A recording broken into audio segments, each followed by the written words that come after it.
Okay, so Boker Tov Kal Kadosh, we're going to start with Daf Memchet Amud Aleph.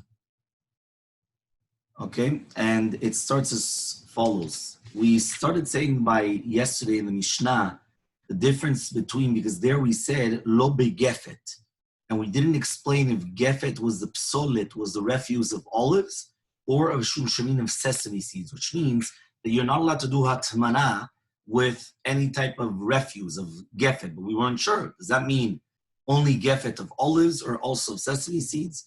And we answer that shushamin is also a soul, that also sesame seeds is also going to be prohibited.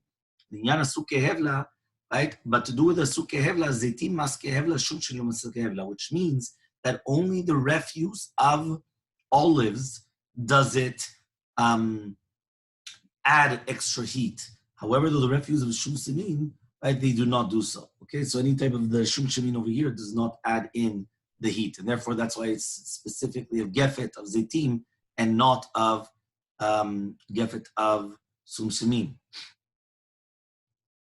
Fine. So now we're going to start today from over here, where it says Rabba v'Rebbi Zera. So Rabba v'Rebbi Zera iklayu leberesh kaluta. So Rabba and Rabbi Zera, they went to visit the house of the Resh Kaluta, Resh Gola, the head of the academy. Remember that they used to have many times political rabbis that they were the ones in charge of the diaspora. They were the ones that had, with the government and so on and so forth. So it says over here like this. So they saw an Eved there on Shabbat. He took a jug of cold water, and he put it on top of a kumkum of hot water in order to heat it up a little bit. The Nazir Rabbah, so Rabbah came, and he told him off. He said, you're not allowed to do this. So Amalei Bizera came, and he told him 1 second. Why is it permitted then on Mecham al Gabe Mecham?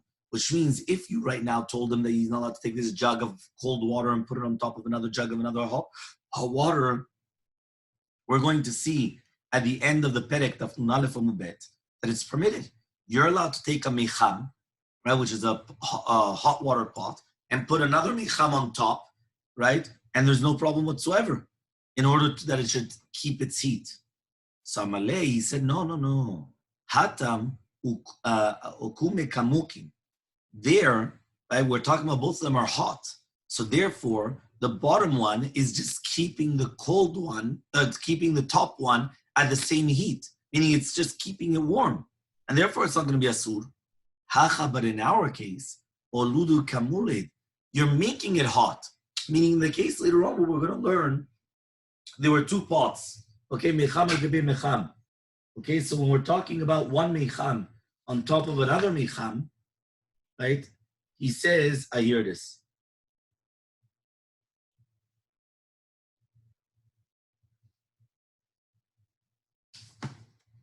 This is what they did. This one right here. Okay? Which means that he put the top, the aleph was kuza malet sonen, cold water, on top of a kum of hot water. So he says, yeah, but when you're going to put hot water on hot water, that's going to be permitted. But if you're going to put the cold water and then on hot water, that's going to be prohibited. Okay? So this is one thing that they saw there in the house of the Beresh Kaluta, and right away they went and they said something. Okay, next. Hadar chazi de paras dastotar apume de kuba va'anach nat leilaveh. Then he saw also that he put a sudar on top of a kankan of water, and he put a sefel on top of the sudar.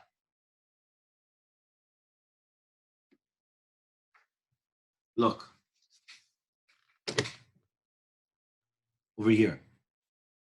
Okay? This picture. Now basically, what are we talking about?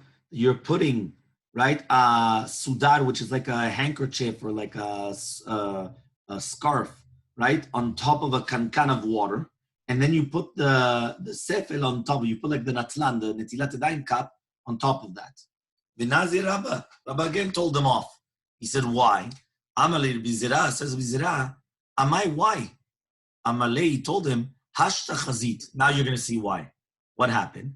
The so chazit the kameatzale, right? At the end, right? He saw Rabbi Zera that the Eved was sochet, the sudar, right? In order to take out the water which was already inside of it. Now, schita, meaning that since this was on top, what happens? Obviously, it's going to start sinking inside of the water, right? Because if you have a cloth on top of a cup, let's say, here you have a cup, yeah? So you have a cloth on top. If you're going to have a cloth on top and then something on top, it sinks in, it's going to get full of water. So what did he do? Comes the shamash, and he starts squeezing it on Shabbat. Schita zasur. So that's why. Samalei, so he told him, Maishna mi pronka. So what's the difference between the pronka? Pronka is basically putting a talit on top of a full barrel of mashkin, which is permitted. This is the pronka case. Again, obviously the answer is going to be that there's no kli on top of it. But this is the question. Right? Why can you do this? This is permitted, which means you could put on top of a utensil, you could put a sudar on top. So what's the difference? He says, no. He says, over there, you're not makpid if it's going to get dirty, right? So therefore, I'm not going to suspect that you're going to come and you're going to start squeezing it. However, in a sudar, which is like a scarf, I am going to suspect that it's going to, meaning that I don't want it to be dirty, or I don't want it to have the liquid inside, and therefore I am going to suspect, and I'm going to tell you, maybe you're going to come to squeeze it. Okay? Fine. So those are just different stories of them going to the chief rabbi's house and telling off the servants. Okay? Fine. Next. Velo b'teven. We said that you're not allowed to do atmana with teven. Teven is the grains, right? So he says, Ba mine Ravada bar Matana mabai. So Ravada bar Matana comes and he asks from Abai. Mochin shetaman bahen. Ma'u letaltelan b'Shabbat. Mochin. Okay, that you did atmana. Are you allowed to be metaltel them or not? Which means since you already used them for hatmana, right? So you came and you took all these mochin, which is basically tzemer gefen or tzemer rach, any type of gadim. It could be the leftovers of clothing, or it could be of cotton wool or anything, and now you're using it for hatmana. So am I allowed to use this on Shabbat now or not? Because since I designated it for hatmana, so now I could use it on Shabbat. I could carry it on Shabbat or not. So says the Gemara, Amalei comes and he tells him, says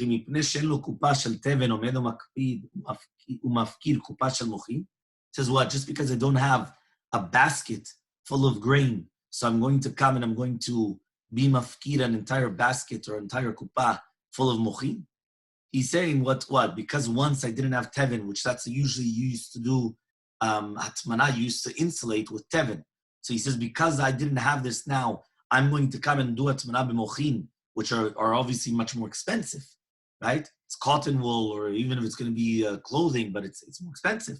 So he says, and now you're going to make it hefker? How could it be? For sure not. Which means it's still muktzeh, not because I didn't have anything else and I used it for hatmana means that now I'm going to use it for whatever I want. So says the Gemara, why don't I just say there's a proof? So the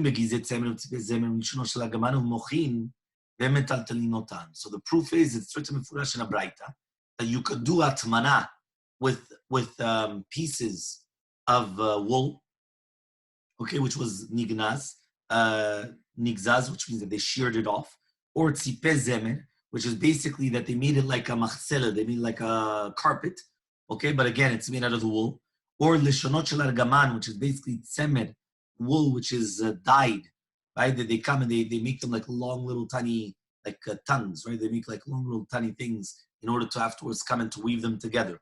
Umochin, or also tzemer gefen or clothing. However, though, you're not allowed to do tul on it, which means on Shabbat, I'm not allowed to carry it. Which, that basically, even though I just used it and I designated for Atmana, that doesn't mean that now I'm allowed to come, I'm allowed to carry it on Shabbat. So says the Gemara, don't bring this as a proof to what you just said. Imishumha lo idia. Right? If it's because of this braita, don't bring it as a proof. It says, why? Hachi kamar. This is what it means to say. Im lo tamin bahen. Right? If you didn't do atmana in them, then metaltelin otan, which means this little braita that says lim mesayel, we have a proof. What's the proof? Because it says that you're not allowed to be metaltel. No, that braita means that if you didn't do atmana in them, then you're not allowed to be metaltel otam. But not in a normal case where you did do the atmana on them. Okay? So says the Gemara, Yihachi, if so So my lememra. So what are we talking about then? Yeah? What? If you didn't do hatmana, what's the chidush? Obviously, you're not allowed to do tintul on them. So says the Gemara, no. I would have thought that you could lie down on them, right? So Kamashmanan comes to teach you that even though it's still going to be muktzeh because it's not normal to do this. Okay? So therefore, that's why we do go back to the original thing that it is a chidush. Okay? Fine. So says the Gemara, Rav Chasta shara la'adure udra lebesadia b'Shabbat. Rav Chasta permitted to put back the mochrim that came out, right, from a pillow. He allowed to put them back on Shabbat because he said there's no yisur of tikkun kli on Shabbat. Let me just see if I have it here.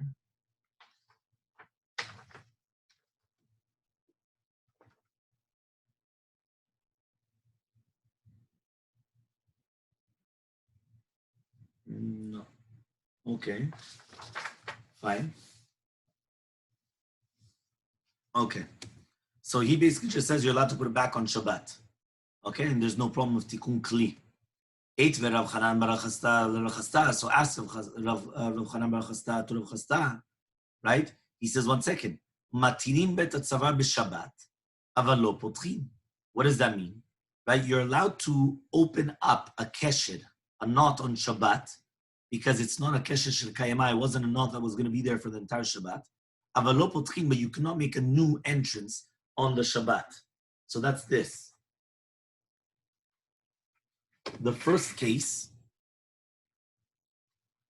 this one, is potchim, which means you already had a neck opening. So you're allowed to open that on Shabbat. Why? Because when they closed it off, it wasn't 100% closed, right, for forever. However, in this case, so you cannot open it up. You can't cut open a neckline, right, in order to put your head inside. You can't do that. So says the Gemara, matirim bet hatzava b'Shabbat v'lo potchim, ואין נותנים את המוחין לא לתוך הקר ולא לתוך הכסף ביום טוב, ואין צריך לומר בשבת. So here it says מפורש that you could not put in these mochin into a kar or a kesed, into a pillow, or these blankets or anything like that, because of tikkun kli. This is on Yom Tov, and you don't have to say on Shabbat. That's for sure not.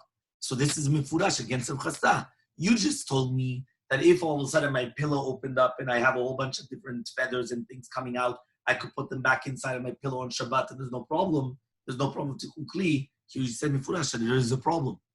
So answers the Gemara like a question. Habechate, habeatike. He says the Braita is talking about karim chadashim, new ones, right? So they never had it inside. So therefore he says, and now you're making it into a kli when you put all of these feathers inside of it. So therefore it's a problem of making a kli and it's going to be a sur. However, though, if it's an old one and the feathers were already inside of it and then you're just putting it back inside, there's no tikkun kli and therefore it's permitted to do so. That's also what we learned in a Braita. The same thing, Nashru, but if they fell out of them, so this is the actual proof. Okay? Fine. Amar Rav Yehuda Amar Rav, says Rav Yehuda Amar Rav. Right? If you're going to open up, meaning you're going to cut open, like we have the picture over here, you cut open the top of the shirt, right, or the undershirt, the tunic, in order to put it on Shabbat, you're going to be chayav chatat, just like you're mechalel Shabbat and melacha doraita.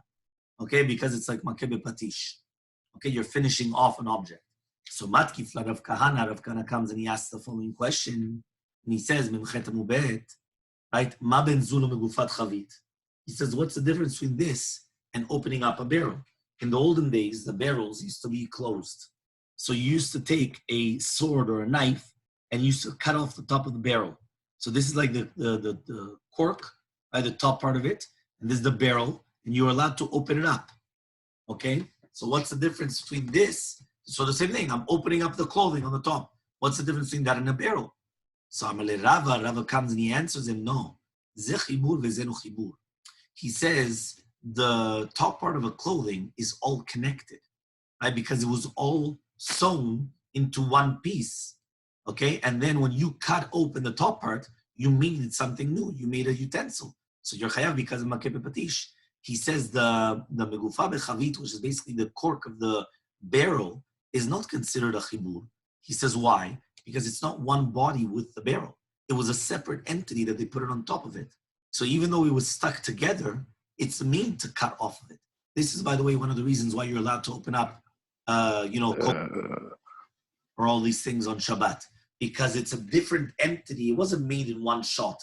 It's a different entity, and then they put it on with strength.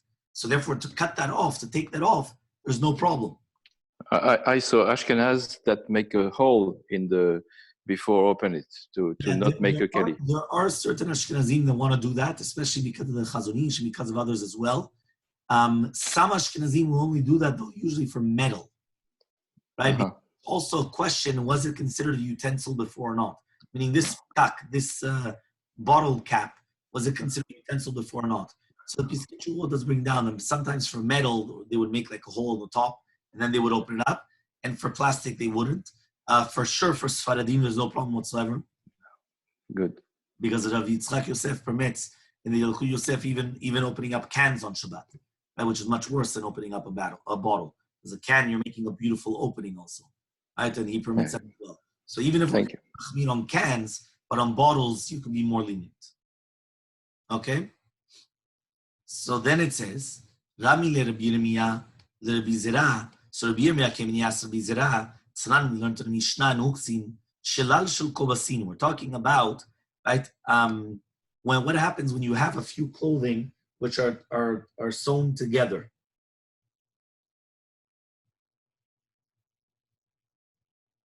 I don't have a picture here. Right? It just says here, it's kama begadim atfurim zein ze alidei koves. Right? But basically they used to come and they used to put them together, right? In order that they shouldn't get lost in the washing machine. So in the washing machine, like where they used to come in the wash, and they used to sew together a few clothing together, like like the small ones with the big ones. The shalshelet shemaftechot, or you have a shalshelet shemaftechot, which is basically a key ring. Okay, the beged shu tafur b'kilayim, or you have clothing which is tied together with kilayim. Chibur letuma, it's all considered a chibur letuma, which means if one of the clothing become tameh, or one of the keys become tameh, everything becomes tameh. Until you start permitting it, which means even though lo gamar, right, you didn't stop and they're still connected, it's still like separate entities.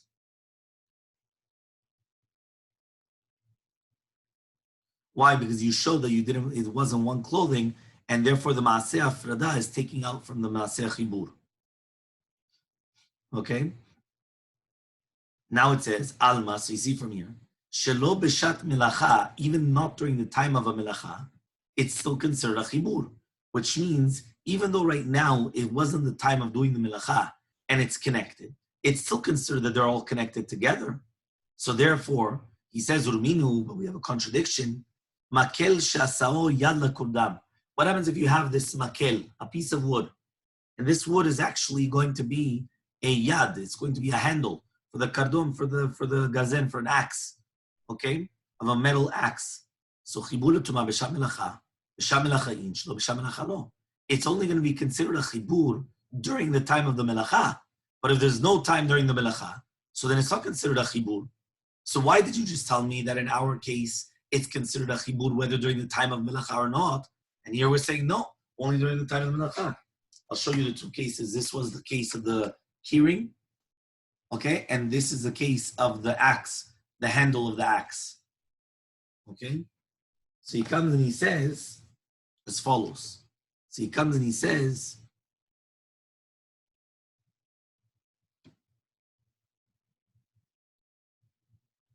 and by the way, this is what you were saying, why they make a hole on the top, because of this one. It's based on Tosafot. You're making a hole on the top of the middle. Okay. Yes, thank you. No problem. So that's based upon Tosafot. That's why they would do it. So now it says over here like this. So it says, Amalei, so he's going to come and he's going to answer, Hatam shelo b'sham melacha, adam asui lezorko leben ha'etzim. Right? Basically like this. When it's not during the time of melacha, which means after you already finished, people will come and they will separate it. Right? Why? Because since you didn't make it especially just for this, so if you don't need it, so afterwards it's not considered a chibur, because you just get rid of it. Hacha, by this case, you want it to be together. all these clothing, even not during the time of Melacha. Why? Because he says, was if right now it's going to get dirty, right? It's right. What you could do is, again, you're going to put it a second time around, and therefore you want it that way. Which means when you have this, I'm going to pretend this is the axe, right, with a handle. Okay, so when you have this axe with a handle, after you finish with it, you have no use for it. So therefore, you take it off, you throw it between the woods, and you don't care about it anymore. So okay, fine. He says, in this case, I want it sewn together. He says, why? What happens if it gets dirty again? If it gets dirty again, I'm going to start sewing everything together. So if even during the time of Bishat Melacha, I'm still going to want to come and to have it sewn together, and that's why it's considered a chibur.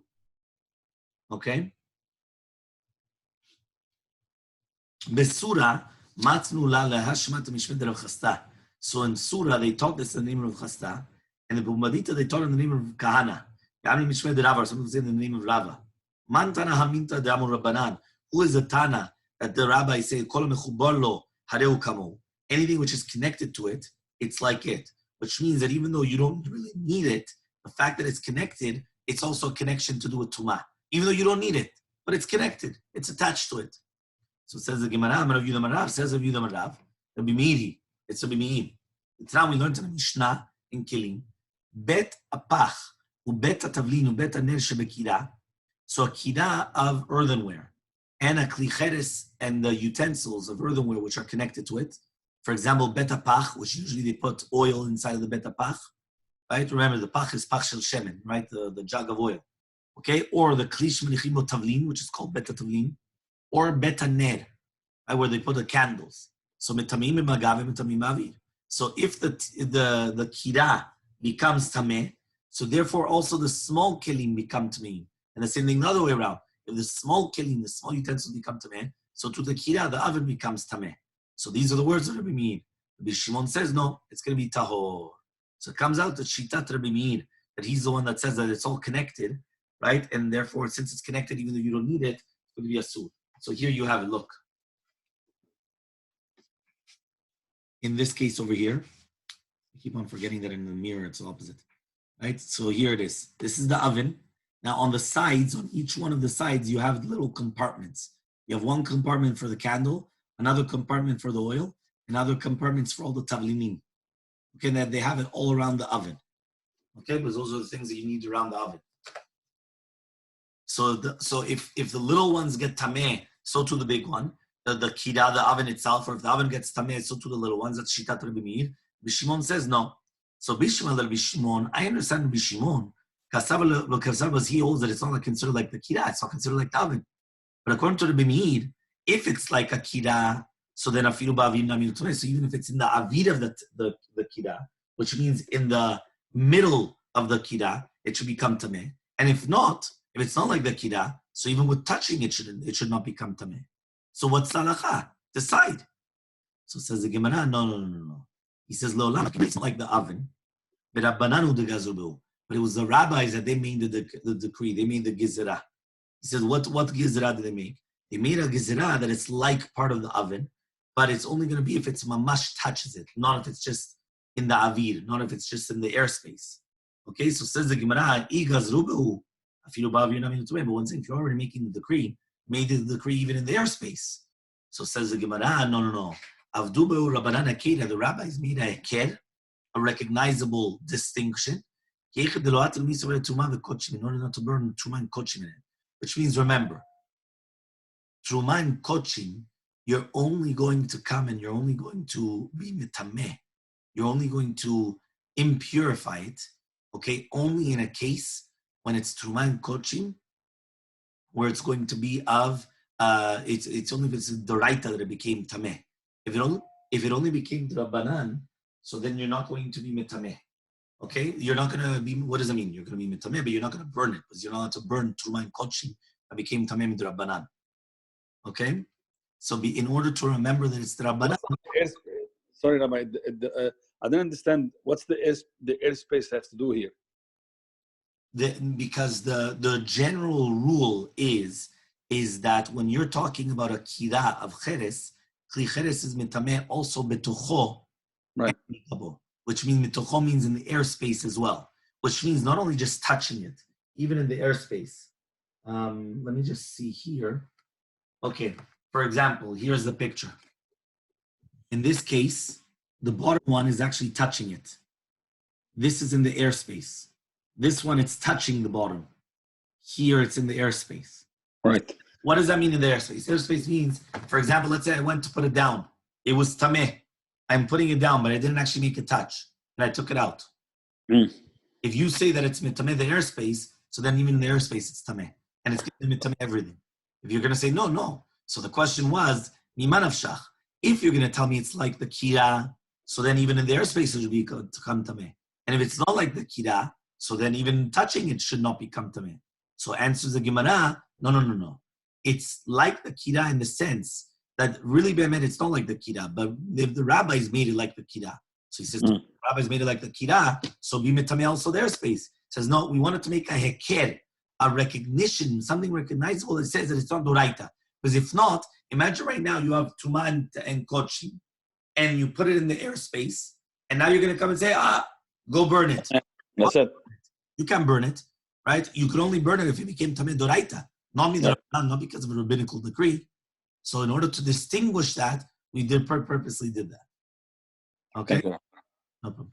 So he comes and he says like this. So Tan Rabbanan, we're going to now bring a Braita, Masporet Shel Prakim. Masporet Shel Prakim is basically scissors, right? Which is made in Prakim, in two different parts, right? Like nowadays as well. I mean, and usually it's never one piece. It's two different pieces and they put them together and then that's a scissor, okay? So it says, Masporet Shel Prakim, okay? V'izemel Shel Rehitni, or an izemel of Rehitni. Let me see if I have a picture. It's this picture.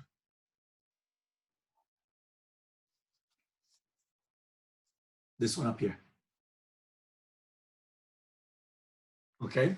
That's the zemel of Rehitni, which is like, it's like a sakin, but that belongs to the nagarim, to like the professional, like the carpenters and things like that, because that's how they make the wood all fine. So in this case, they're considered one utensil to do a tum'ah. So if one of them becomes tameh, the other one also becomes tameh, even though, right, they could even separate the two different pieces. But it's not a chibur for hazah, which means to do with purifying it. If it became tamemet, and you have to sprinkle it with the waters of the paraduma, so then it's considered two different items. And therefore, hazah on one of them does not help to the other one. You need hazah on each part. So to do a tum'ah, it's one entity. To do a tahara, you have to purify each part. It's not considered one entity. So ask the Gemara, marashach, why?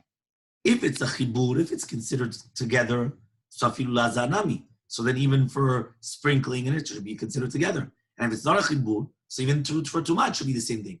Which means, why are you differentiating between the tum'ah and the tahara? It's either considered connected or not connected. So Rava answers, Dvar Torah, according to the Torah, B'shat melacha, it's a chibur ben tumah ben lazah.